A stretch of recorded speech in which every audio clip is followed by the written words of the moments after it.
Bonjour, David. Bonjour, Marie-Claude. I'm so happy to see you again. It's wonderful to be here again.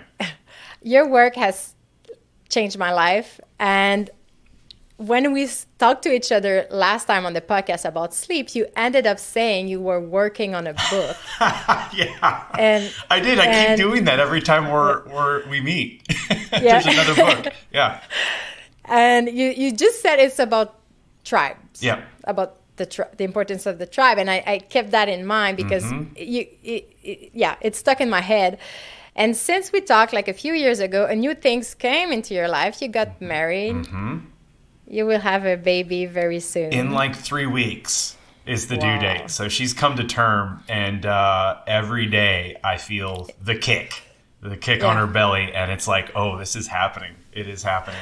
Are you going to co-sleep with your baby? Yeah. So, I mean, we're absolutely going to give it our best possible attempt to co-sleep. The co-sleeping literature is quite robust and quite strong. I've got colleagues at Notre Dame that have done a lot of research with it.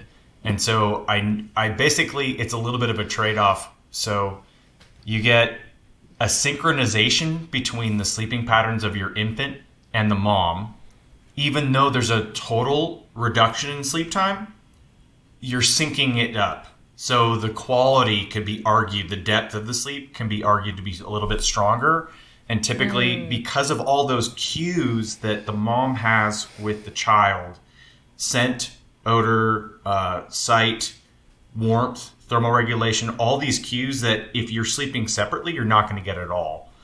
And so it allows you to time the rhythm in a way that synchronizes the body to both the mother's sleep-wake rhythm and the child's. As the father, I'm just going to lose sleep, I think. I think that's just the price I have to pay, and that's okay. Yeah, we'll see. Yeah. I'd be happy to know about your experience. I don't know for you, but I was quite surprised to read that outside anthropology, like co-sleeping is seen as weird or detrimental for both the child and the parent. Yeah. There's all this stuff about the danger to the child, right? And typically, you should always listen to your clinician. You should always listen to your doctor.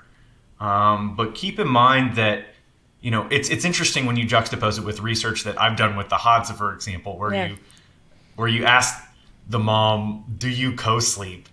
And they look at you like you're freaking crazy. And then you ask if you dare follow up with a question of like, is it dangerous to co-sleep? They look at you like you've lost your mind completely, because to them, their answer is, no, that's literally how I keep my child safe. I keep my child fed. I keep my child emotionally, supported. You would be a derelict mother, like if you were to not co-sleep with your infant. So, it's an interesting perspective when you go out there in hunter-gatherer communities and ask them what their thoughts on co-sleeping are. Yeah. And do you feel like there's a disconnect between your field of work and the field of health? Yeah, there's this massive movement, at least from my perspective, that was headed off by Randy Nesse and, Why We Get Sick. And Randy Nesse is the father of evolutionary medicine. So there is a synthesis ongoing. There is an attempt to create a sort of syncretic knowledge between the two camps. And I think it's getting better. And there's some really prestigious journals out there like Evolutionary Medicine and Public Health. I've published in there a couple times that are exposing clinicians to the ideas of evolutionary theory and are making them much more open-minded to it. And I think just overall, my sense when I speak to clinicians about this kind of stuff, my sense is that their fingers on the pulse and that they're paying a lot of attention.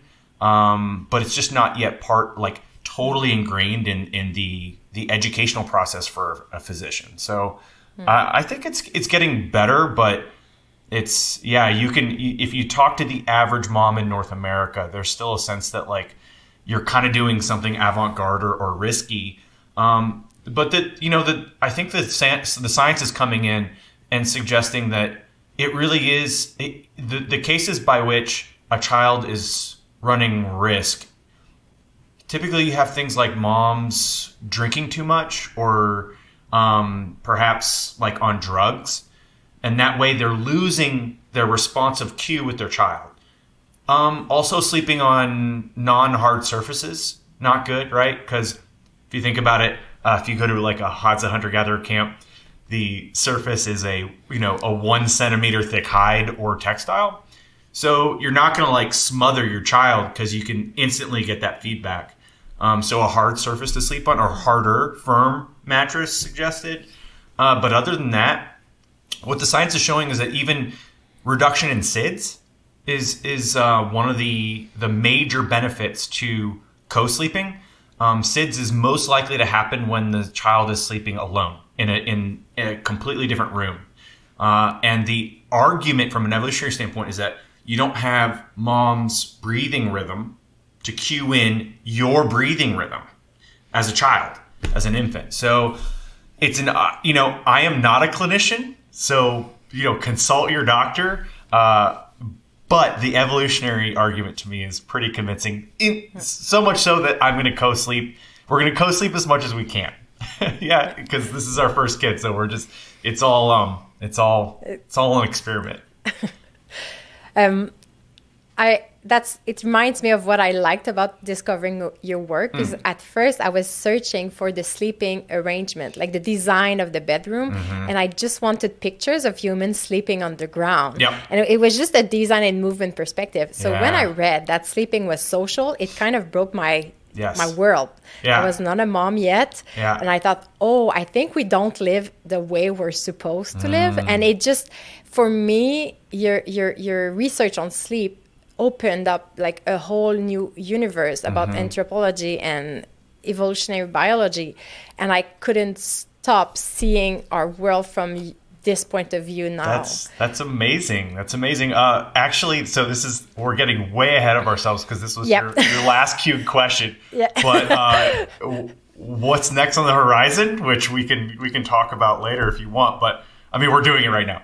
I'm actually writing my second book under contract by Princeton University Press. It's called The Sleepless Ape: The Strange and Unexpected Story of How Social Sleep Made Us Human.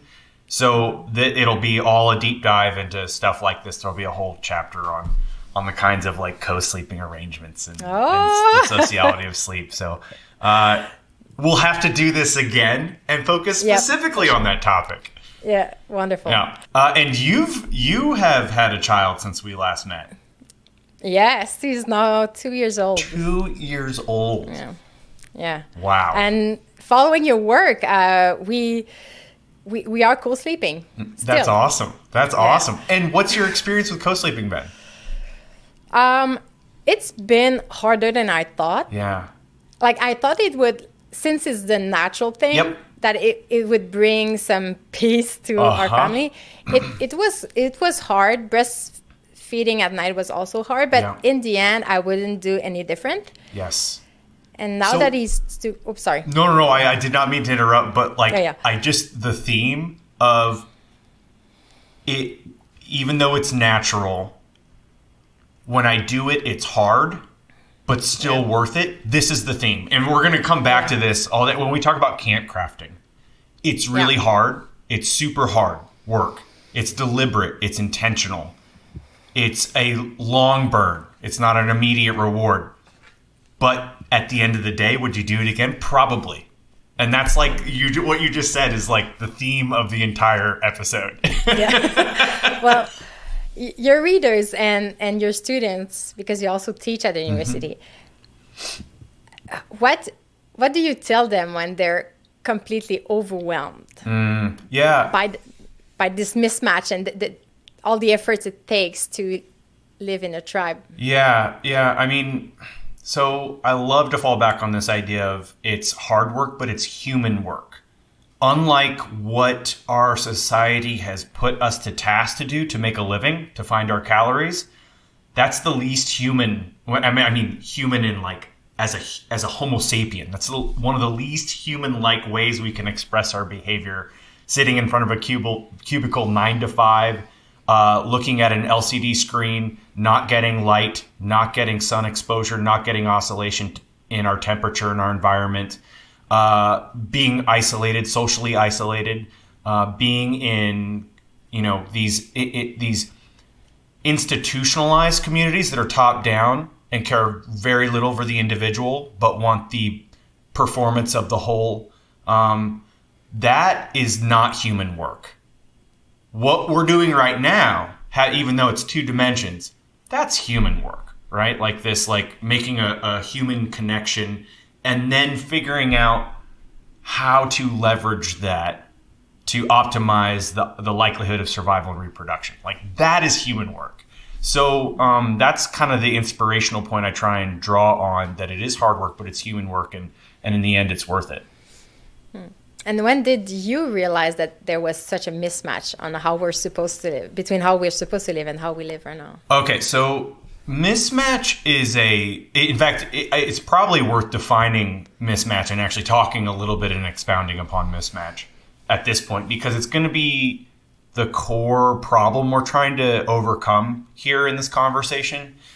And so I first gained exposure to the concept of mismatch when I was a postdoc at Duke University. Charles Nunn, my postdoc supervisor at the time, he had published and he specialized in evolutionary mismatch. And so this is the idea that we were evolved for how things were, not how things are. That's as simply as I can put it. When your body and your mind adapts to a physiology over like 2 million years, which is the length of time our genus, Homo, has been evolving, there is going to be a certain suite of characteristics, both physical and cognitive, emotional characteristics, that if you change in an abrupt manner, it will cause a disconnect. And that essentially is what mismatch is. And it's not just a human phenomenon. Mismatch is happening all over space-time, and it's happened since the origins of life on this planet. Anytime you have any level of adaptation to a specific niche, a specific environment, and it changes, it creates a mismatch. Now, this is usually the precursor for extinction, right? The average species lives about 1 million years. We're at 2 million now, right? And part and parcel of the reason why we've doubled our life expectancy as a species is our adaptability. So the question is, how do we keep adapting in a way that doesn't leave us vulnerable to the host of things that can happen to a species when they're mismatched?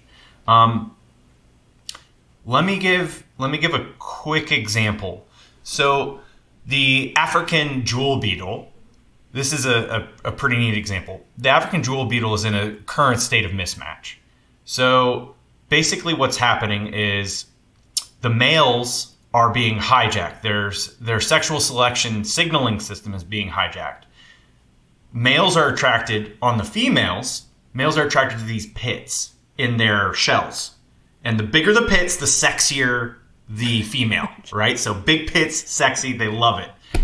And that usually cues which female they're going to attempt to pursue to reproduce with. Now, in their environment in South Africa, there are these beer bottles that are being thrown into the environment, and the bottom third of the beer bottle has these massive, unfortunately, red herring sexy pits that they're queuing in on, and the population is plummeting because you'll see like a herd of males trying to copulate with a bottle. This is a state of mismatch, right? And I'm not going to, I'm not going to expound upon how this could be an analogy for humans, because we don't need to go there. But this is exactly what's going to happen to create a species to go in a horrendous state of mismatch. And the good news is there is a way around it, and it's what we call an intervention. So you petition the beer companies to stop creating the pits, and then all of a sudden there's a rebound in the population. They get to go back in sync again. They're out of sync, and then they go back in sync and they recover, right? And so really our raison d'etre for this particular task is to figure out how to get back in sync. And that's what evolutionary mismatch as a theory helps us do if we understand it. And what I realized is that actually most people, I think, don't realize there's a mismatch, because Yes. the life we live right now is the normal life. And Yes. when we look back at hunter-gatherer or prehistoric living, it's seen that it is perceived as brutal and not a great outcome. So Yeah. we kind of enjoy this lifestyle and Yeah. endure a certain suffering that we maybe shouldn't. Yeah, it's interesting to note. I'm finishing up Empire of the Summer Moon, and it's about the Comanches, and it's about particularly this one family, the Parkers. It's this poor woman,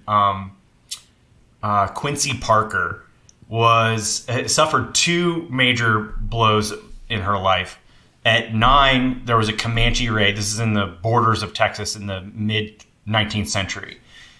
There was a Comanche raid to her. Basically, they were the Parker clan, and they were setting up shop on the extended frontiers of Texas. And this was Comanche area. This was like the Comanches were the largest North American land empire that the world had ever seen in this part of the world, and they were horse riding warriors, and they didn't ask the Comanches to post up there, and the Comanches killed a number of the men, mutilated them, raped several of the women, and then took hostages and slaves, and she was one of them.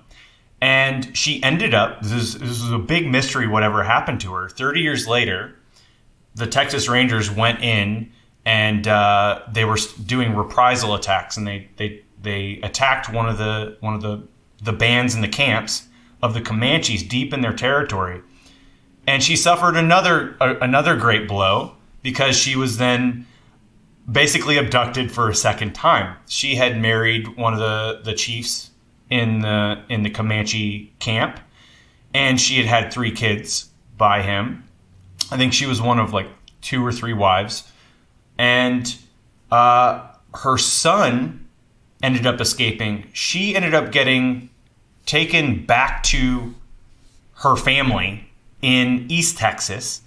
And she was, for the first 2 years, she was just trying to get back because it was the world she knew. And it's really interesting that the reason why I'm bringing this story up is because it's really interesting because this isn't an isolated thing. Oftentimes, you almost never see the reverse, where you get Native Americans interacting with the sort of Western culture and then wanting to stay. But you do get, interestingly, history has dotted little instances and anecdotes everywhere where there was something about living in that camp and band society that she, at risk of her own life, tried to escape to get back multiple times. And so it's just fascinating to think of on that level. Did she succeed? She lived a tragic life. After 2 years, she began to reacclimate, and there was just too much terrain, and she also had a daughter, Prairie Flower. And then the daughter died of influenza, and then she lost all will to live after that. Like, her daughter was basically the reason she was holding on. But even like 2 or 3 years in, she had refused to stop speaking Comanche, and there was a translator that they eventually ran into, and she was like, after years, and she was like, in Comanche, she's like, I will, if you can get me back to Comanche area, I will ensure that you have 10 wives, 10 well-formed wives. Like, she knew how to like get something done, right? She's like, get me back there. And that was after 2 years. So at the final point to this, her son, who escaped, Quanah Parker, ended up being the most influential Comanche chief. And it was the only person who's ever been claimed to be the chief of all the Comanches after they eventually were taken to the reservation, and they surrendered after being the only wild Comanches to never sign a treaty with the United States. And he dined with Teddy Roosevelt. Like, he lived both worlds. And so it was it's a pretty epic story. But the reason why I'm so like am passionate about the story is that living in two worlds is essentially what you and I are doing. We're trying to explore the boundaries of these two worlds and take the best of both so that we can leave the best shot and the best odds for our children who are about to grow up in this very mismatched world. And the crazy thing is I don't know what a tribal living is. Like we never experienced it. So we also need to discover it and then try to recreate it from knowledge and not from experience and intuition.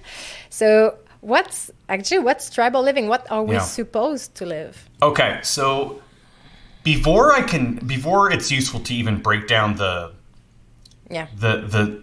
core, sort of anthropology of it, I'm going to go ahead and give a metaphor that'll help your listeners kind of understand the sheer amount of time it took to create this particular process. So the analogy I've been using is that of a 100-minute movie. I call it the human movie because we all know what a movie is like. We know what an hour and a half movie is in terms of an experience to watch. And so let's boil down the entire evolutionary history of our species and our genus into 100 minutes. So in the first minute of the movie, it's actually quite dramatic because we go from living in the trees as Australopithecines, our ancestors in East Africa, and we start spending all our time habitually on the ground. And that has some radical changes. We talked, I think, last time about how that affected sleep. But the reason why it affected sleep on the social level is because instantaneously we innovated a brand new society, and it's called a camp level society. So the smallest human social unit is the camp. It's not the nuclear family. The nuclear family is literally an invention of the 20th century, and I'll talk about that in the final minute of the movie, okay? So in the first minute of the movie, you have camps evolving, and these are typically, if you look at most small-scale societies, between 20 and 35 adults, and then you tack on kids and maybe some elderly, but 20 to 35 adults, and they're in the shared project of survival and reproduction. They have roles, typically males doing hunting, typically females doing gathering. And then there's alloparenting. This brings in intergenerational support of basically what alloparenting is when somebody not directly genetically related as the parents are taking care of offspring. And alloparenting is baked into the camp level process, okay? This evolves somewhere around 1.6 to 1.7 million years ago. And it's still practiced today in the few small-scale hunter-gatherer-forager societies that exist on the planet. But it was for 99.9 minutes of the movie, this was the core social unit, right? And then it gets pretty boring. It becomes a documentary. Like you would need a David Attenborough to kind of like spice it up. And they would be, you might see like a volcano wipe a group out or a disease wipe a group out. But it stays pretty static until 84 minutes left in the movie. There's 16 minutes left in the movie. Tribes evolve. And so what happens here is you have basically what a tribe is. The definition of a tribe is an intersubjective belief network that bootstraps trust amongst strangers. So it is the way that it's like a heuristic or a cheat sheet. It's so when you run into a stranger, you know that if you cooperate, there's a high probability that they will cooperate with you. And humans do this because we're symbolic animals, right? So when you see the Canadian flag, the reason why I know you're a symbolic animal is because all humans do this. When you see the Canadian flag, all the Canadian flag is objectively is, it's red and white, non-uniformly distributed on nylon. That's objectively what it is. But you see a history, you see an economy, you see conflict, you see cooperation, you see all these things baked into it. And the thing is, you see it instantly. You see the symbols, you don't see the object. And only humans really do this the way we do. And the reason why we do this is because you can then know who to focus your cooperation towards. So there's almost like, you can think of it this way. There's like a cursed blessing, I like to call it in the book, our tribal future. So in the book, I talk about how on the camp level, you have face-to-face morality, which is a blessing. We start cooperating to such an extent that we're really like, we're sharing calories, central place provisioning. We're doing all this alloparenting. But here's the curse. The curse is you have to adhere to the social norms. It's the tyranny of the cousins, not the tyranny of the kings. Because it's what the group says those social norms are. Those are inviolable. And if you break them, you can be killed or excommunicated. So you can see now why, like, this is one of the challenges, both to camp crafting in a face-to-face context. Like, social norms are really important, and figuring out what your camp social norms are, because we have this instinct to follow them. And there should be some sort of scaled way to correct individuals in your camp that aren't following them, because it can create absolute havoc. This goes back 1.8 million years, right? And then when tribes evolve, we have this beautiful, so when people hear the word tribes, they think of negative things. They think of political tribalism, which I think of as like a weaponized form of tribalism. So they think of these bad, nasty things, and it can be.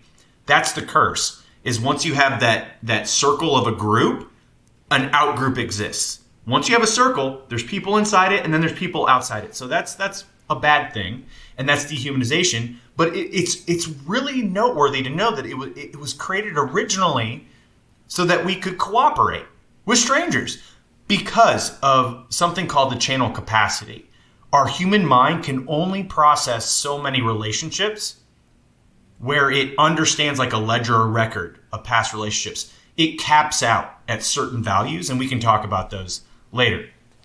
So, with 1 minute left in the movie, those were the two, like, it's a pretty slow documentary, and that would have been an interesting innovation. You would have had different in-groups trading with different out-groups. There would have been conflict, perhaps over resources or different valuable landscapes, but there was still enough space such that if there was an extreme amount of conflict, people could just vote with their feet and move. At 1 minute left in the movie, it starts turning into a science fiction thriller that is like unbelievable compared to the previous. You're like, well, this feels like a different movie. Because at 1 minute left, humans become the sole inheritors of the earth. We outcompete every last hominin, meaning there were dozens of us. There were dozens of different kinds of humans running around.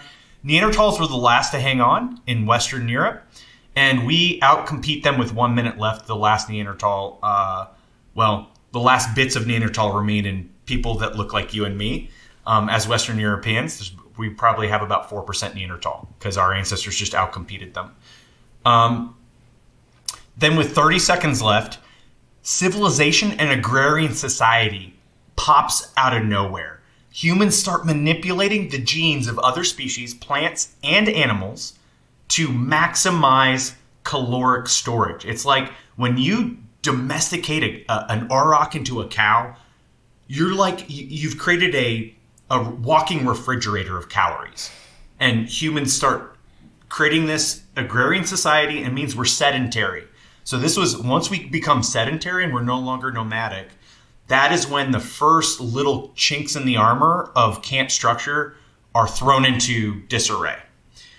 Then with 15 seconds left, you have the innovation of writing. With writing, you then can bootstrap things like religion and political ideology. With religion and political ideology, you can then scale tribes, not just amongst the few thousand, but into the millions, right? And then with half a second left in the movie, you have the innovation of the McDonald's of social patterns by the Levitt brothers. And this was all in chapter 2. The Levitt brothers, at the behest of FDR and a team of sociologists, were like, what do we do with all these men returning from the war? Well, let's put them in isolated little family units. And so because they didn't want them to become communists, essentially. And so they basically put them in, they give a massive financial incentive to put them in these suburbs, and the suburb is born, and the nuclear family is born. And this is basically the death knell of us living in camps and in bands in like a traditional way.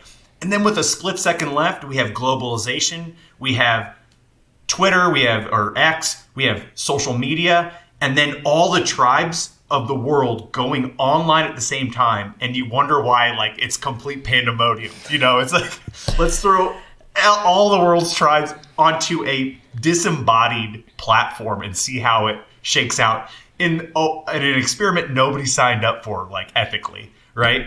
So that's the human movie in a nutshell. And thank you for letting me, I hope that for the listeners too much, but thank you for letting me explain the movie.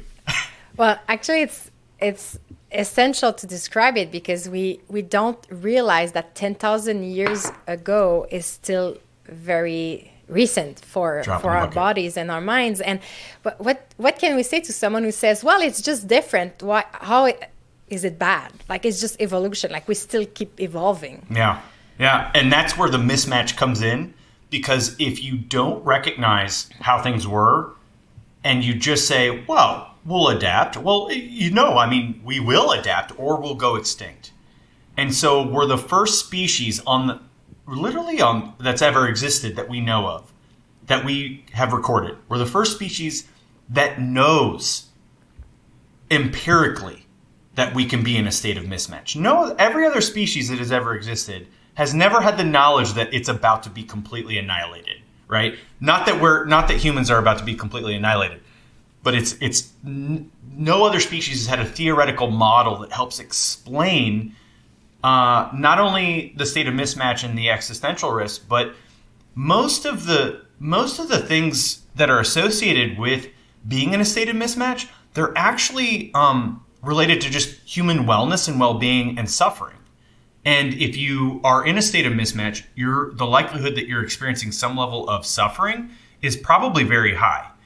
So I don't know if you are aware of this, but the Surgeon General recently made an announcement. It was just like 3 or 4 months ago, and was essentially saying social isolation is a major significant epidemic in North America, specifically in the context of the United States. And I think there's something to that. If you look at even like rat studies, if you rear a social rat in isolation, it'll have something like 84 times the tumors, all things being equal, 84 times the tumors that a rat reared in a social group will have. We're seeing that isolation is incredibly damaging for adolescents. Over 40% of college students right now report being too depressed to function on most days. 50% say they regularly feel hopeless most of the time. 2/3 say they are overwhelmingly anxious. I know, this really rings true. When I meet with my students, 2/3 are definitely overwhelmingly anxious in a way that I could never even have fathomed when I was an undergrad in university. And then a shocking 10% of college students today have seriously considered suicide in the last year. These have all doubled since the original survey in 2009. So something weird is going on at the adolescent level, but it's even more terrifying for adults because isolation is deadly for adults. Loneliness is predictive of increased broad-based morbidity, mortality. It predicts increased antisocial behavior. It makes it harder for your adult brain to grow and to change. It actually reduces what we call neuroplasticity, the capacity for your brain to adapt. It increases baseline stress, leading to greater levels of anxiety and depression. It literally changes your genes for the worse. It turns on specific genes that incapacitate your ability to process inflammation effectively and to produce antioxidants. Loneliness predicts drug use and suicide. It negatively influences your sleep, which is something we could talk about ad nauseum. For females, especially for the women listening here, if you are having a child or have had a child, if you are in a state, if you have a very poor social network, one of the biggest predictors of postpartum depression is your social network. I don't know if that rings. Oh my God! Does that ring? Absolutely. Yeah. What's your perception? Yeah, on that. Well, I always considered myself an anxious person, and I saw it as a personal flaw. Like, this idea that it's just in my brain and I have a dysfunction, or my outlook on life is negative and I need to work on me. Mm-hmm. And since I am following your work and reading more about this mismatch, I realized that depression and anxiety are diseases of civilization, actually. And I just became very sad about the number of moms, like you mentioned, that feel so broken, and they feel like it's their fault, but it's their environment that causes this distress, because we just don't get what we need. Yeah. But we keep telling ourselves that we need to fix like our bodies or our mind, but it's larger than this. That's so well put. And the science is coming in resoundingly that what you are saying is really true. There's Jim Cohen came up with this theory called social baseline theory. Basically, when you say things like, I felt anxiety, right? This makes perfect sense. So think about this from an evolutionary standpoint. The social baseline theory says, for those who are isolated, the underlying mechanism is metabolic. You're actually burning hot. It's like you're burning, all things being equal, you're burning just for existing, just for breathing. Your basal metabolic rate is jacked up. And the reason why is because you're cueing your social environment. In a hunter-gatherer environment for 1.8 million years, for 99 minutes of the human movie, if you're alone, you're dead. Like, you're going to die. You're going to be eaten. And even if you are the optimal survival, you're a survivalist. I can go into the woods and survive. Who are you going to reproduce with? You're dead. You have no kids, right? One nuclear family can go into the woods. Who are they going to reproduce with? One disaster, one bad season, done. And so it makes sense that if we're isolated in these little, North American nuclear units that were never really meant to be isolated, we're going to burn hot. And so that anxiety, Mary Claude, that anxiety is normal. That's your body responding. It's telling you probably need to do something about this loneliness thing. Yeah. Have you read studies about babies? Because I'm starting to realize that when we think of what a baby needs, we think of food and sleep.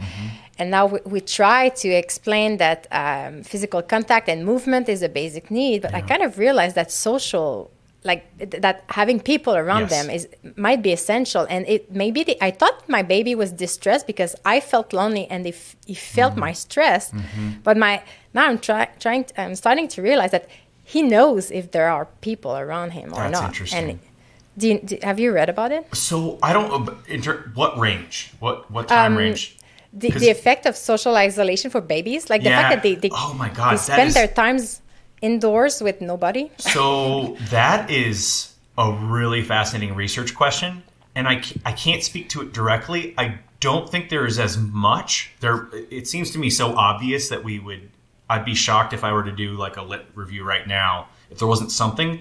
But I'll say this after having done the research in the book, almost all of this is with adolescents, this type of, and it's allo-parenting. And it's extremely robust. So if you are an only child and you don't have many allo-parents, you only have access to your parents, there's a number of negative outcomes that compared to children who have access to allo-parents and are not only children and have access to a large peer network during growth and development.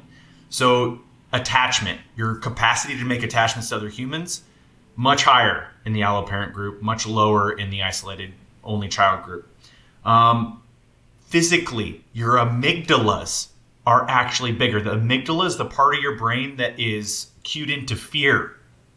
So your amygdala, if you're an only child, you're going to have a bigger amygdala than kids who have a social network. Your cognition on several different cognitive measures, your cognitive capacity to adapt and be flexible, much higher. Theory of mind, your capacity to perspective take other people's minds is reduced if you're an only child. So I imagine, to your hypothesis, the infant hypothesis, I would imagine, these are so profound, that I would imagine that this starts at infancy. Like the child is tracking maybe by 10 months, because we know for a fact, when it comes to like tribalism, we know for a fact that 10 months, you start getting preferences for children for specific kinds of like hearing languages. They'll prefer to take a toy from, if you grow up in a French-speaking home, they'll prefer to take a toy from somebody who speaks French rather than English, all things being equal, or any other language. You start cueing in on these things extremely early. The infant is it's a sponge of data and data processing. So I wouldn't be shocked at all if this stuff starts almost immediately. Oh, you need to write a fourth book. All right, well, we've got our fourth podcast set up then in 2026. Exactly. Well, right. How do you apply, like, actually your work? Like, I'm jumping ahead with the questions, but how do you apply your work, like, on your life now? But, like, how do you perceive, like, what's coming next with your own family? Yeah. So we were talking about, it's awesome that we're talking about all this stuff with respect to kids. And for me, I'm 42 now. And for me, the biggest hurdle in my mind to being open to becoming a father was I felt like doing it isolated was a big mistake. And my finger has been on the pulse since maybe 2010. I was a graduate student from 2006 to 2011. And once I started grappling with evolutionary theory writ large, I began to get the sense that this is when I started feeling on sort of like an emotional level that we were in a state of mismatch. But I didn't know enough of the science to be like, I'm going to write a book about it, right? I would say that it's been the single biggest deterrent to me starting a family is this idea that I knew that I would be birthing them into isolation. And what are the effects to, not only to them, what are the effects to me? What are the effects to my pair bond? We put so much undue stress on our mates. It's incredible because the function of an entire camp should not be the responsibility of one human being, right? You know, the old adage, it takes a village. I'm sure there's a beautiful French expression for this. The old adage that it takes a village, there's something to that. And I would just insert the correct word. It doesn't take a village, it takes a camp, right? It takes a hunter-gatherer camp because doing it alone just seems to ask of your pair bond, to ask of your mate to be your best friend, your mate, your emotionally receptive mate, your romantic partner, the father to your children, and somehow fulfill like all the duties of a camp member to like go out, find calories, whether you're foraging or hunting, and do all this. Like no one human should ever bear that amount of responsibility. And I think it's one of the reasons why there's so much tension and pressure on relationships in the North American context. We just don't have that wider support group. And so I had to find that for me to feel confident to do it. And fortunately, I've been thinking about this for about a decade. And really, because of COVID, I started making significant strides towards finding my own camp. I had an honor group for 25 years. I'm very, very fortunate. And I think it's one of the reasons I have an intuitive sense of how valuable these things are. An honor group being, for your listeners who haven't read the book, an honor group being 3 to 4 individuals. This is the number of individuals that in the psychological sciences they call a confidant, meaning you could tell anything. Like, you know, you kill someone. Who's the first person you tell? Oh fuck! I gotta talk to my in-group, my confidant. You know, what are we gonna do? So these are the people that you come to in an emergency. And the average human, this is about 3 to 4 people. And so one of the recommendations I make in the book is even before you seek a mate, a long-term mate, get your honor group because they're going to actually help you. They're going to alleviate a lot of the processing pressure of figuring out whether your mate is good for you or not because they can help you on that, right? And you want some level of compatibility because if your honor group and your mate are not compatible, that's going to be, you're either having an ultimatum to choose between the two. And either way means isolation. And we've just talked about half an hour about how bad isolation is for you. So I think focusing on your honor group, the people that you can rely on the most, and shoring up those relationships, really forging, like stress testing them, doing things, traveling together, hiking together, doing martial arts, yoga, cycling, Pilates, whatever you need to do, you need to be with these people a lot and to get really close with them. And then you can layer on the camp after that, but they're going to be like the foundation. And I had that honor group, and that's literally the strategy I have taken. And I fortunately, because of it was, my wife, we talk about our 13-hour first date a lot. And I would say an hour of that first date was me sussing out, like it was like throwing in the camp nuggets, like, how's this person going to adapt? And I'll tell you what, most people fail those tests. Most people in the 21st century are like, this is weird. I don't like it. It's not normal. It's not how I grew up. But her open-mindedness to it was like, all right, let's do day 2. And then it went from there. And now we have like a really strong camp and a strong relationship. We have 2 different families. So like on the very first day that we all went in together on a home together, the very first day we were all together after moving in, one of my best friend's wives was like, hey, we're pregnant. And it's like, all right, we're starting immediately. Like, there's no adjustment time. Let's do this. So we now have multiple kids in the thing. And we're obviously, it's putting energy in the system consistently. Not big bursts and then relapse, but like consistent energy in the system, consistent meetings and consistent rituals that you do, because we are a ritual animal.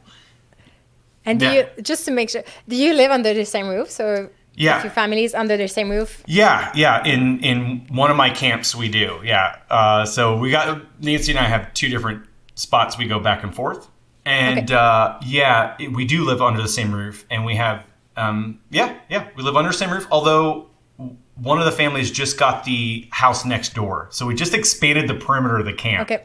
But being the idea of intentional community, there's so many different ways to do this. And for your listeners, I just want to emphasize here, I'm not making some grand appeal to like go to some commune or whatever. Like, it doesn't have to, it can be anything that your creativity can come up with that in small degrees increases your fight against social drift, and it brings you closer together emotionally, spiritually, or whatever. So it can be expressed in a lot of different ways. And in the second part of the book, I just bring up lots of examples of how different people are trying this today. What about you? How are you experimenting in the camp crafting process?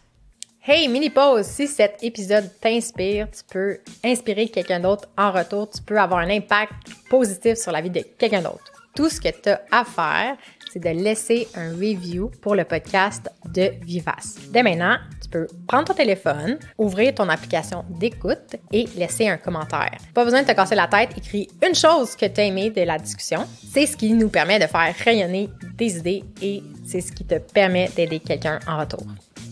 So after we got our first child, a year in, we lived in the city in a small apartment on the second floor. Yep. And I always loved where I lived. I loved Montreal. I loved my neighborhood.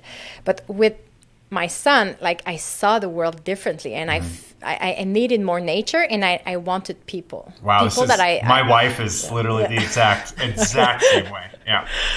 And I never thought it would happen, but I left Montreal, and we moved here. That, like, there's a big home. We're all tenants for now. There's a big ancestral home with 3 units, and there's a smaller home where we live, Vince and I. So we have our own space, but at the same time we have neighbors and we have friends that are close by. So it's not there are no neighbors, like, we're surrounded by cornfields. So that there's a form of isolation that I never experienced, because I grew up in the suburbs, and you just go on the neighbor's door and knock and ask your friend to play outside. So I'm wondering if I would stay in that setting, because I would like my child to be able to see more people by walking and not just taking a car. Yeah. So for now, that's our arrangement. We're trying to think of the next move. Yeah. For a few years. Yeah, to find the héritage, right? The legacy place. Yeah, exactly. Right? Yeah, exactly. Yeah. Yeah, and that's almost, we're kind of mirroring our experiences because it's been an incredibly fun process. And in fact, I've documented a little bit on my Substack, the Tribe Drive newsletter. It goes, as for the book is deep dives theory and the broad strokes of practice. In the 21st century, I actually bring a lot of the personal experience up in the Substack.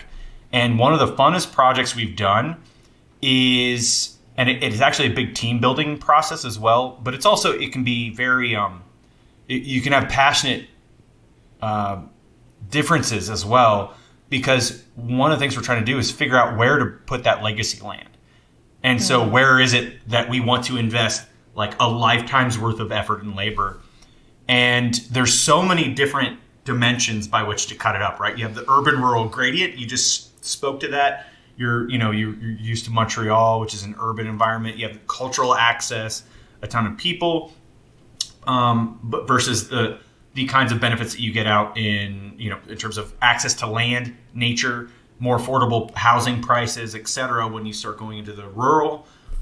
So there's lots of different ways to cut it up. And we have systematically over the past 3 years, we've been looking at different spots all over these gradients and going through that exercise. And I kind of outline a little bit of it in the Substack. And if people are interested, they should definitely go check it out, because it gives them a how-to guide on doing this.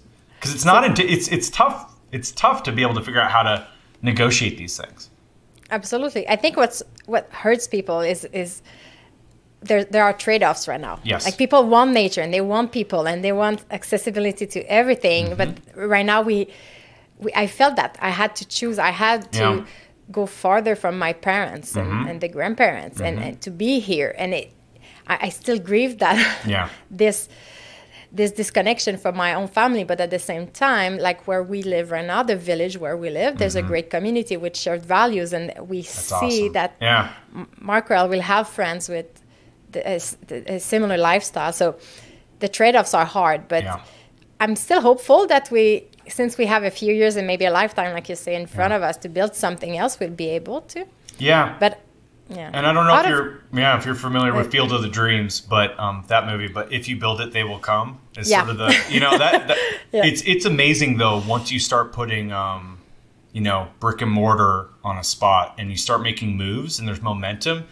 It's amazing how the people that have been sort of theoretically connected to the ideas that you've been talking about for a long time. I mean, you're basically a theoretician who's using applied evolutionary anthropology to test this stuff in your own life, right? Yeah. So it can't help but influence other people around you, and everyone's watching. Trust me, they're like, "Huh, yeah," and you might be surprised what you end up with if you're focused and disciplined enough to see it through. Just to say it out loud, to share our intention with the world, we kind of realize that many people, they want the same as us. Like we're just all in the same phase of how do we get this done. So I'm just curious to know a bit more about your current setting, and maybe I think it's gonna inspire people. What's the design of your life right now? Like the way, like you live in the same home. What are the shared spaces? No, it's a cool topic. So right now it's interesting because, like I said, we're multi-camp, and there's a lot of benefits to the multi-camp thing, and there's a lot of analogs as well because hunter-gatherers had multiple camps. They would move places seasonally, and there's something that refreshes a social network with a little bit of a cycle. And for us, it's been the best of both worlds, and we don't know how long or how permanent it is because there's so many balls in the air, right? But right now we're in downtown Toronto, and we have all those cultural benefits you probably miss in Montreal. We have some access to alloparenting, but it's a small hut, right? It's our own small hut, and we are definitely isolated here. But it's something that has to be done because it's where we're going to have our boy in 3 weeks. For the camp itself, it's about 5 of us. And as I said, we just expanded to encompass the the neighbor's house next door, now part of our camp. But it was a 5,000 square foot home, 5-bedroom, multi-level, 0.2 acres in a nice neighborhood. And it's remarkable because it's, I grew up pretty, not poor, but I certainly was lower socioeconomic status. I would have never imagined I would have had access to a house on this scale. But when you are camp crafting and there's like 4 people on the mortgage, you're amazed how happy a bank is to take you on. So yeah, it's very interesting. You can scale up things in a way that's really, really fascinating. And so I would say, that during COVID in particular, it was either we suffer this whole thing in isolation or we do it together. And it's so ironic because I know a lot of people statistically suffered from isolation and many other, negative factors through the pandemic. The irony for me on a personal level is after being a nomad in academia my entire life and going to wherever the work was, like the postdoc at Duke, the visiting assistant professorship at University of Nevada, Las Vegas, taking whatever position I could because it's such a rare job. You don't get to pick where you end up, essentially. And after all that, I realized it was at Duke that I realized I've been suffering inside because of this cost that I never knew I would have to pay. At Duke, I had, for the first time in my life, I had pretty good romantic success. I had a job. I had a work that I loved. I loved working at the Nun Lab. It was totally engaging. I was working with one of the brightest evolutionary anthropologists on the planet. And so all that was working, right? And I could actually pay off my student loans. Like, all this was great. So it's like, why am I so miserable? And I was watching, I was home alone on a Friday watching Netflix. I'm already depressed talking about it. And, I was watching Rocco Bellick's Happy. And, it's a documentary looking all over the world about like the psychology of happiness. And there was this scene of co-housing in Denmark, who has been the trail, like in terms of the Western world, Denmark and Scandinavia proper, they've all really trailblazed communal living in a modern context. And so look, you got to check out, like for your listeners, check out their models because you don't need to reinvent the wheel. People are trying this everywhere. So I was watching this and there was a section where a mom had gone through a divorce. She's like, the worst thing I could do for me and my kids right now is like get a flat in a city. She's like, I'm gonna go out to one of these communities, and it's an intergenerational communal living situation.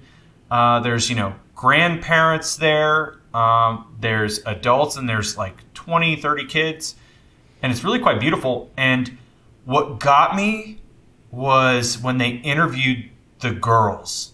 They interviewed like 14 girls, and the amount of confidence, raw confidence these girls had is like nothing you see in North America.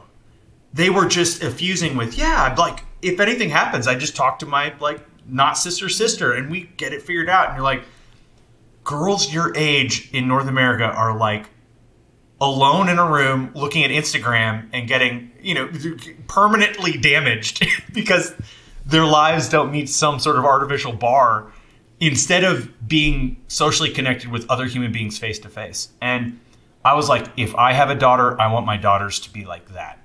And so that's when I was like, okay, I'm going to do something about this. This was in 2015. And then I had serious conversations with my honor group, my best friends, my fire team. And we've always been working our way towards it. And then when COVID happened, it was like, fuck it, let's do it. Let's just rip the Band-Aid off. Let's do it. And we went on hard mode because there's lots of ways you can do it. And there's a thing in the book I call heart to hut ratio. So this is the number of food processing stations, like a fridge and a stove, compared to the number of like social units in there. Like a hut is a room, say, your best friend and your best friend's wife and the kid, that's a social unit. That's one hut, right? That's one family in a 5,000 square foot home.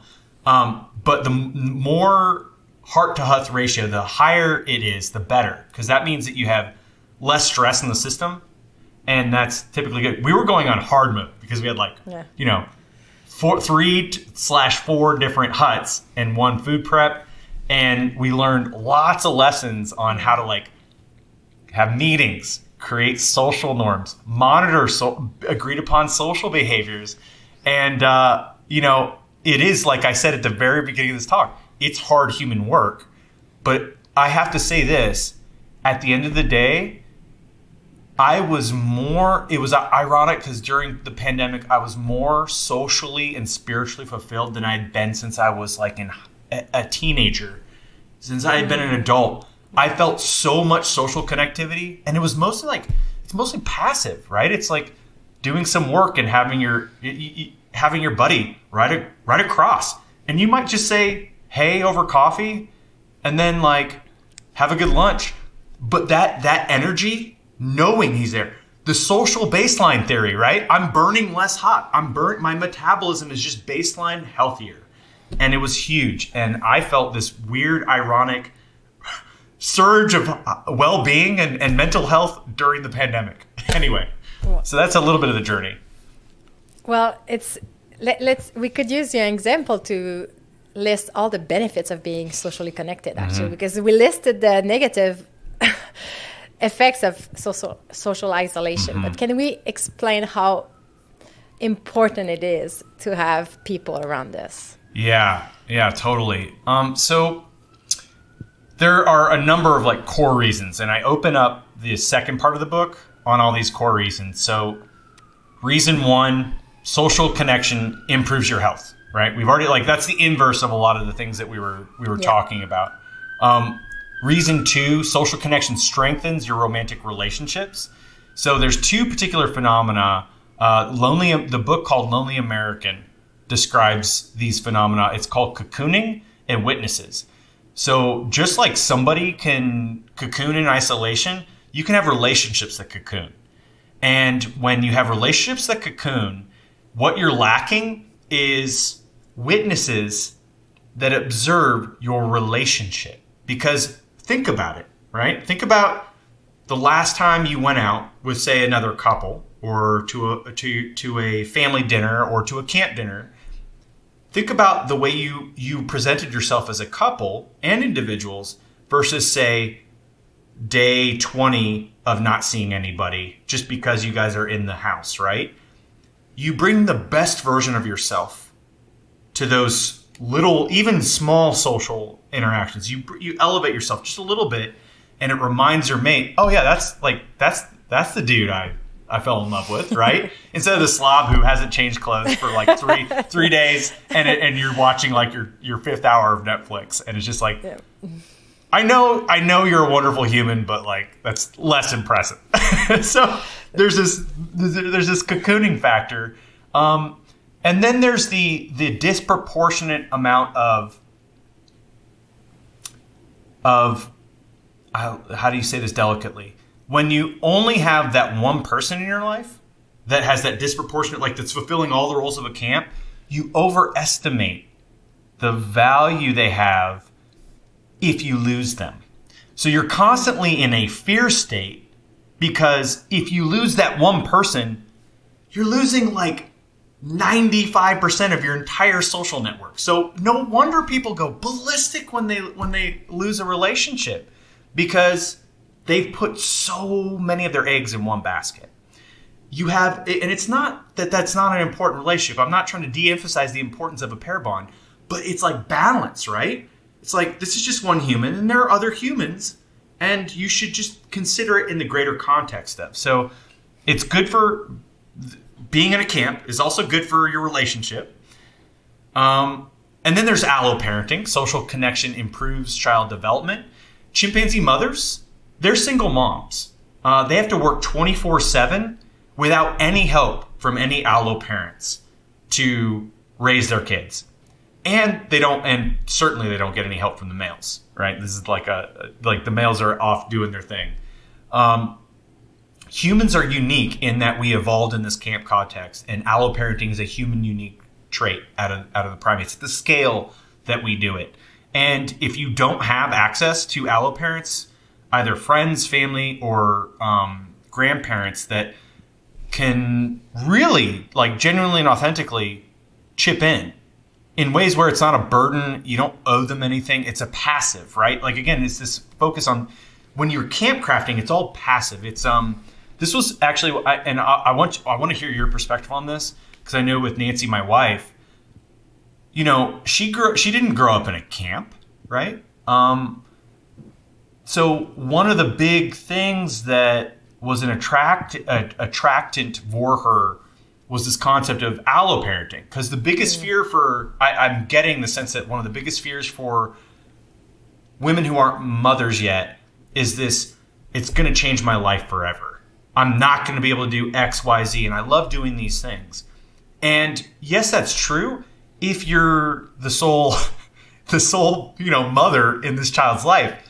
But maybe not if, you know, you live in a camp environment. Because, for example, if two of my, you know, my best friend and his wife that just had a kid, if they want to go out for a date on Thursday night, totally, we're just at home watching Netflix anyway. Just plop the baby on the couch. It's no big deal. It's like super easy. It's really not that hard.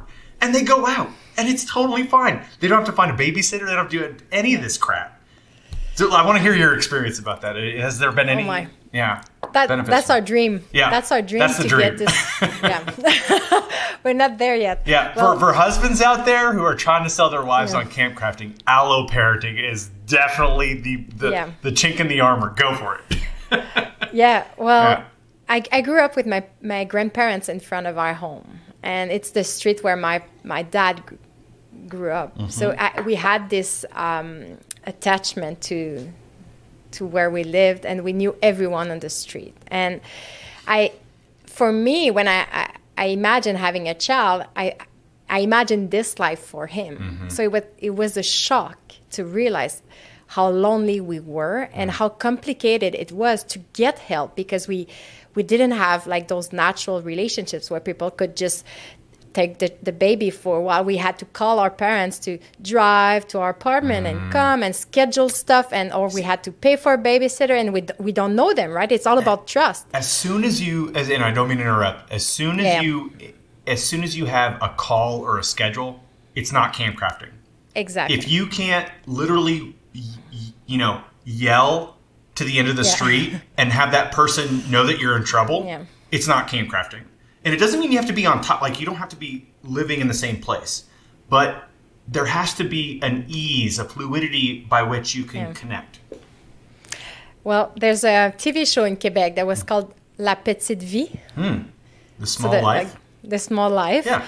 And it was just this, like, people from, like, a normal, like, average class status, I don't know how you describe it, living in an apartment in Montreal. And it was like the parents and their child just coming in and out all the time. And it, like, the show was all about like daily living and things that seems banal.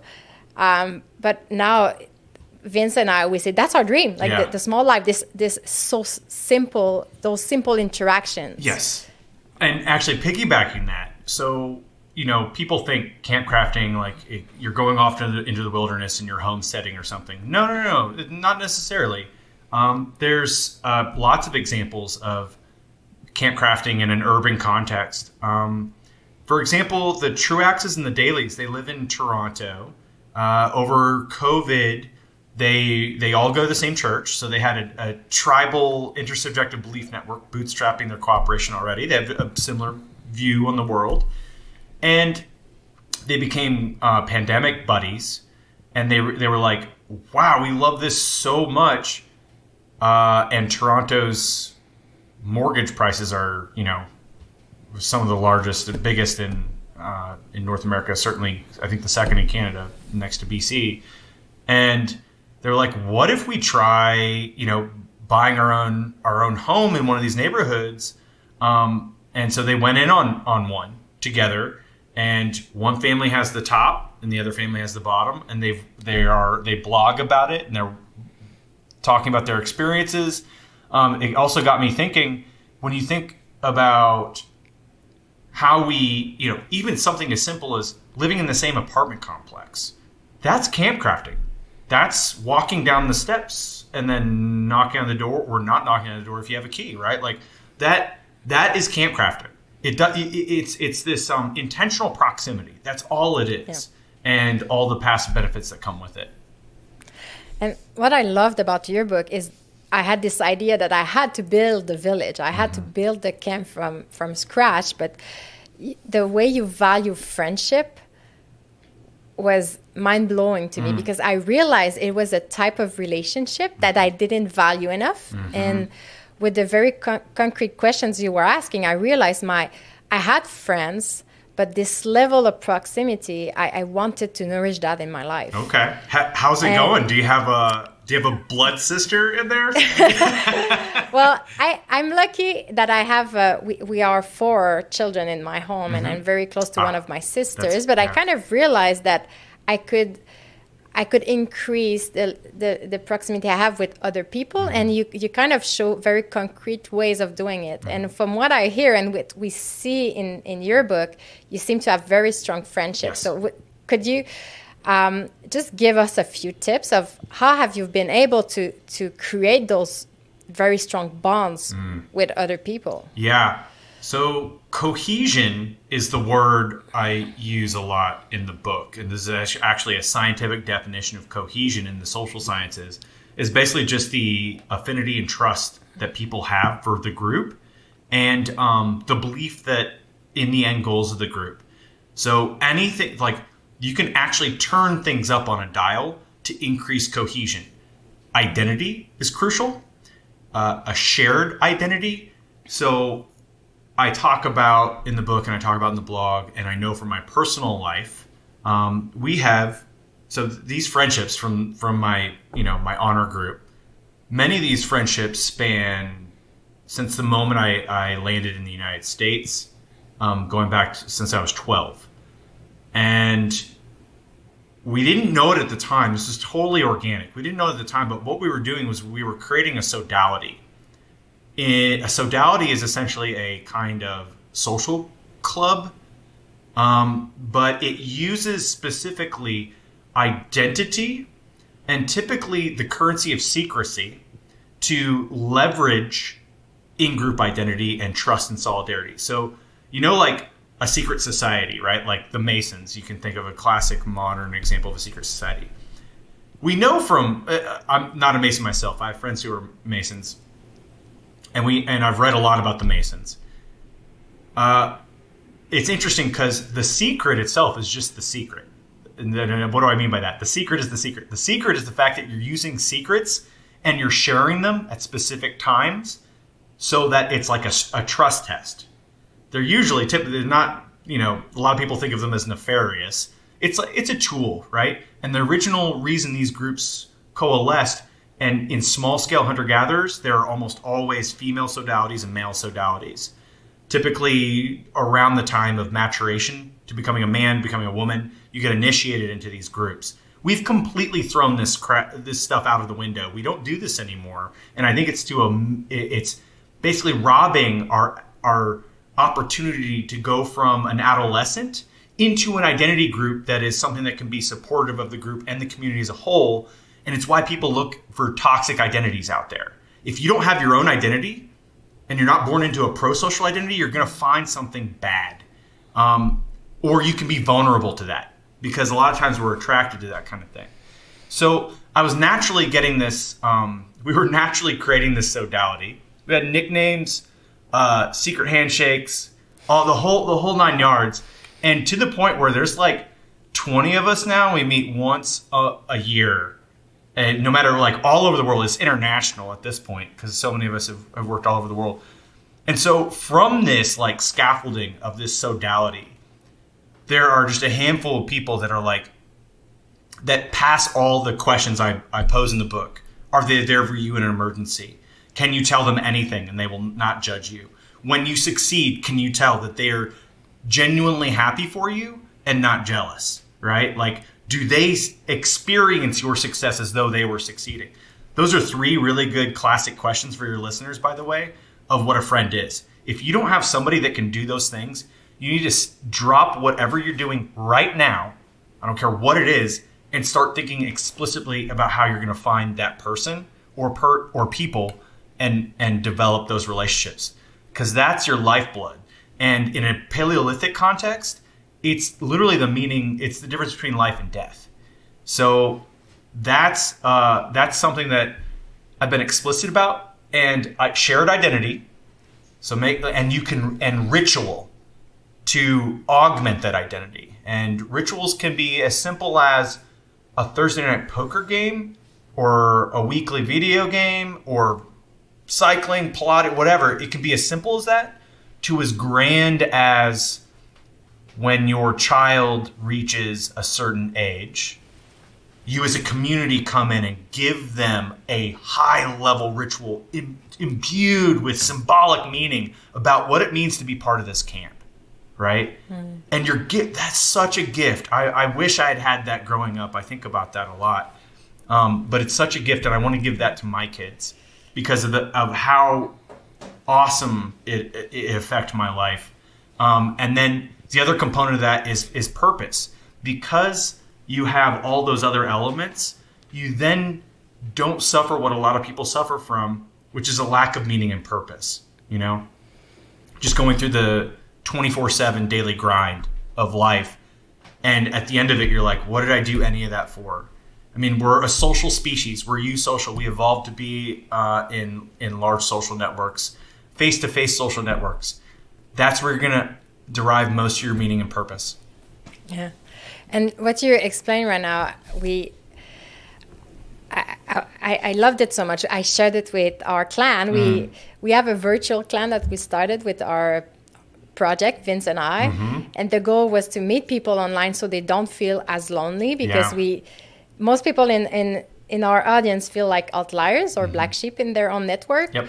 So we connect virtually, but we try to encourage them all in their own worlds to create real life interactions. Mm-hmm. And the beauty of friendship is something we talked about a lot now. And your concept of honor group, I translated it to the cercle d'honneur, so the circle. Mm-hmm. And what's the other part? Cercle d'honneur. D'honneur.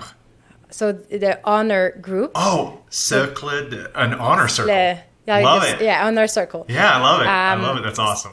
So you gotta keep sending me the French takes on some of these invented words. So and some people started acting on it. Like if they realized that they didn't have friends, they started looking for ways to make new friends. And some people, they started to work harder on improving the cohesion in their relationships. And I really encourage people to read your book, because there's such a great mix of explaining why tribal living is important, but also how to apply it to your own life in very concrete stuff. Because before I didn't realize that we could measure the strength of a relationship, and that we could do concrete actions to improve it. Like with rituals, actually, I thought it was something I didn't need in my life, rituals. Like that it was just not play, but it was just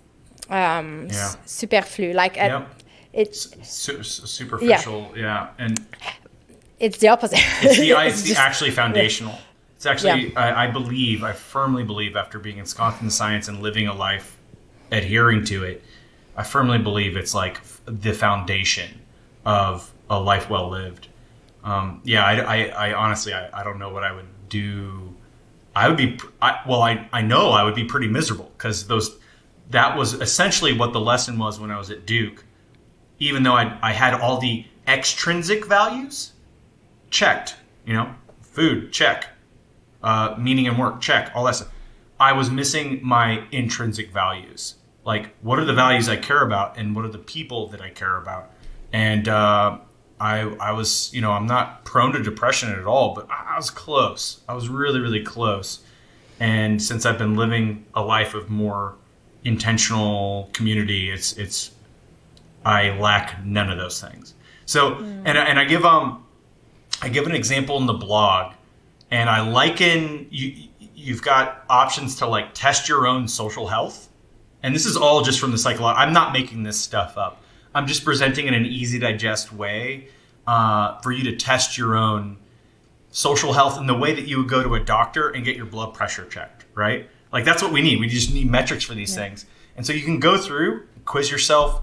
And if I had taken this test in 2015, I would have been the equivalent of like morbidly obese with a BMI, a high BMI, and high blood pressure. And the beauty is that this is within your power to change, just like exercise and diet and good sleep. It's all within your power to modulate, to fine tune, and to create a better sense of health and wellness. And I did that with my social group.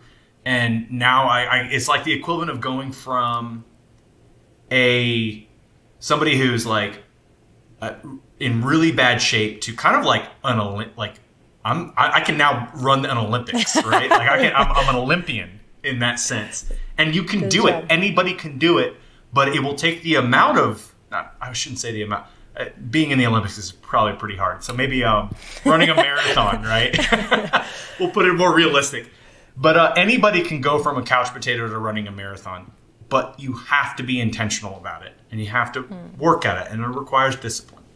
And it's human work. Do you feel like you have to work on your patience?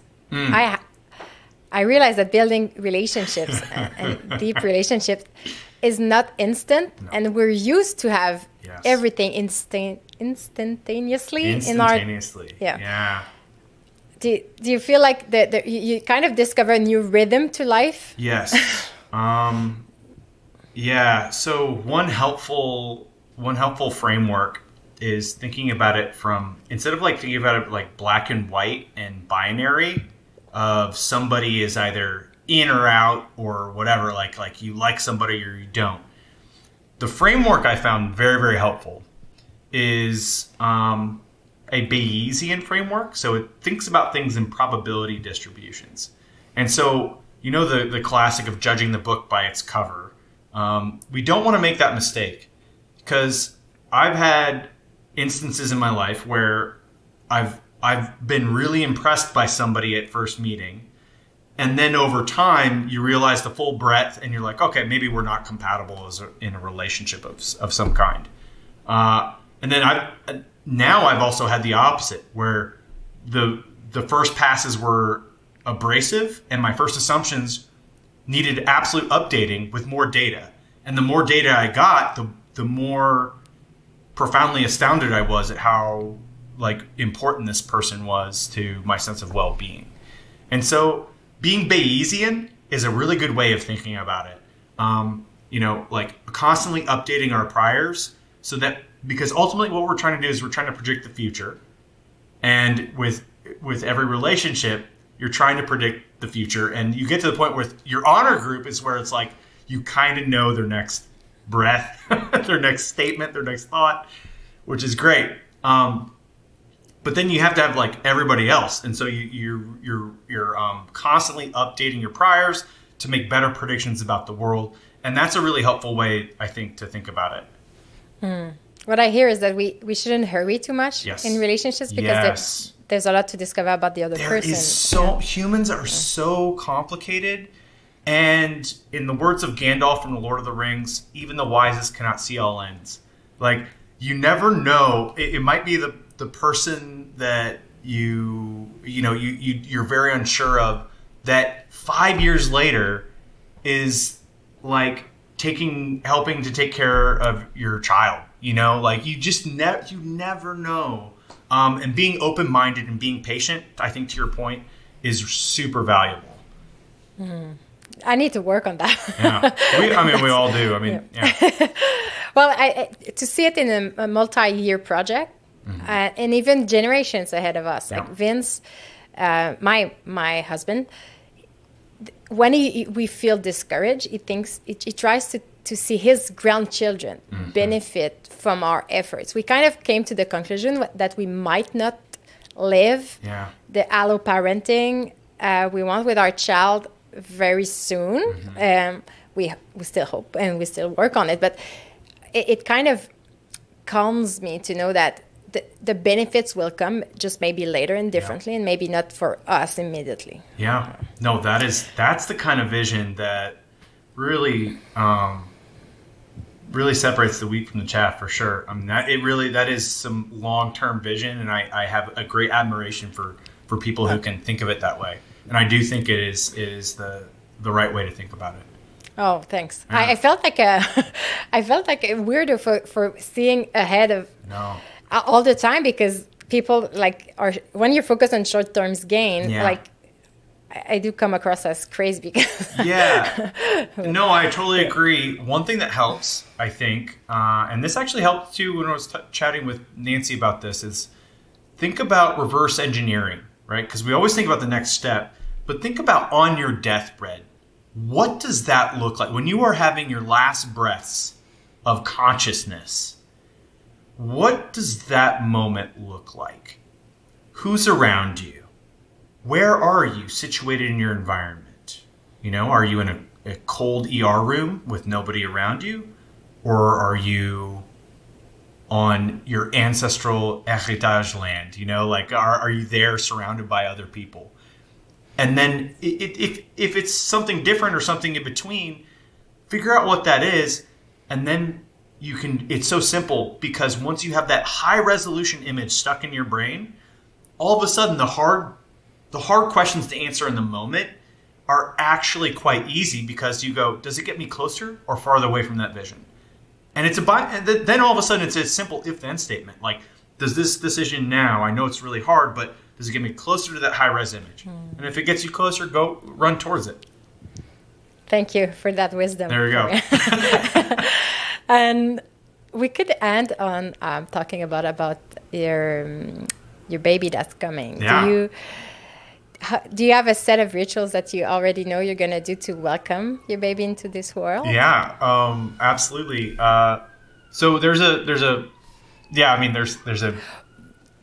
Huichol Viviratica purification ceremony that I have been, ever since I worked with them in the field, I have found an affinity for. It's very simple and it's elegant. And I've used it in a couple different ritualized contexts with my wife and with my honor group as well. So something along those lines, certainly. And I'm really, even the act of naming has been something that has had significant ritual components to it. So we're going to go with the name of Roland, so Roland. And that was my grandfather's name, who was French Canadian. He was 8 of 12 in Trois-Rivières. He was 8 of 12, and it's funny when you study something like tribalism, and you yourself, like, I'm not religious in terms of practicing anything, but as I kind of open up in the book, it's like I owe my existence to Roman Catholic religion, right, or Francophone religion, and because otherwise I wouldn't be here, you know. And so I was having a conversation with my father, and at first he was like, "Oh, that's really it. It's my dad's name. That's interesting." And then he went to Greece, and he's very gregarious. He was talking to a bunch of people, and he's like, "Where'd you get your name from?" And they, like 90% of men in Greece have their grandfather's name. And he's like, "This is a message from the universe." So I'm super on board with this. But it like, even something like that, connecting it to your heritage and connecting it, and so, like, that's something that you can start from. It can be the very first concept associated with your offspring, you know? So, yeah. Oh, that resonates, because our son's name is Marc Aurel, which is Marcus Aurelius. Yeah. And so it's the emperor and philosopher, but in Quebec it's also a painter, a very famous painter. Awesome. It's a beautiful name. But our last name, we chose it because Vince, where he grew up, the neighborhood where he lived was the neighborhood of that painter. And his grandfather liked the paintings. He was a photographer. And our last name, I wanted to give my last name to my child, but Vince wanted his last name as well. And we decided, because we both talked about our grandfather and how we loved them and the story that came with that last name. And I I kind of agreed to choose his because he was so emotional and touched by his grandfather, who was a photographer and had this outlook on life and this sensitivity, and he knew everybody in the neighborhood. Yeah. And like it was just such a warm memory for him, and it won me over with that. But that's awesome. Yeah. So that's interesting. Yeah. And this beautiful. Name has meaning now. When people ask you, what's his name? It has a resonance in us. I love it. Yeah. It's beautiful. So Roland, welcome to this world in advance. So anytime soon. I will know that if I don't get any news from you in the next weeks, you might be busy with your new family I have life. a feeling it's going to be pretty busy. I was trying to finish this book before he comes. So that's been the sort of existential stress here. Is like I'm really close. I've got like 90,000 words written. So the second? You're second almost book. Done with the second? Yeah. Whoa, okay. Yeah. Yeah, that's good motivation. Yeah, it's huge motivation. I'm a little. This was a hard 3 months for sure. Yeah, I'm a little burned out, but yeah. Well, congratulations for everything, and thank you. Your work changed my life, and I know a lot of people in our audience resonates with it and need that knowledge. Well, thank you so much. It's so, I basically wrote this book for my family, my kids. If it didn't sell a single copy, at least they would have a blueprint. You know what I mean? It's so awesome to hear. It's also having an impact on other people and hopefully providing just some guiding light to the thing that we're all trying to get to, which is a life of meaning and purpose. So it's wonderful to have a conversation with you and talk about this really important stuff. Yeah. It's the quest of a generation. It is. You're giving a toolkit to a whole generation. It 100% is. It is. And it's not even being humble about it. I mean, it's the quest of a generation to find out how to connect again with other people. So. Epic. You put that beautifully. Okay, so let's talk for your second book, and then don't forget to work on your fourth or your third about the social connection for babies. I think that's a good dissertation. I'm going to send somebody in my lab to write that one. Excellent. I'll take the results. Awesome. And we will get back together for the next book because I know you'll want to talk sleep. So yeah, absolutely. When does it come out? Do you know? So I think the publisher, my editor, wants something in terms of a draft early next year.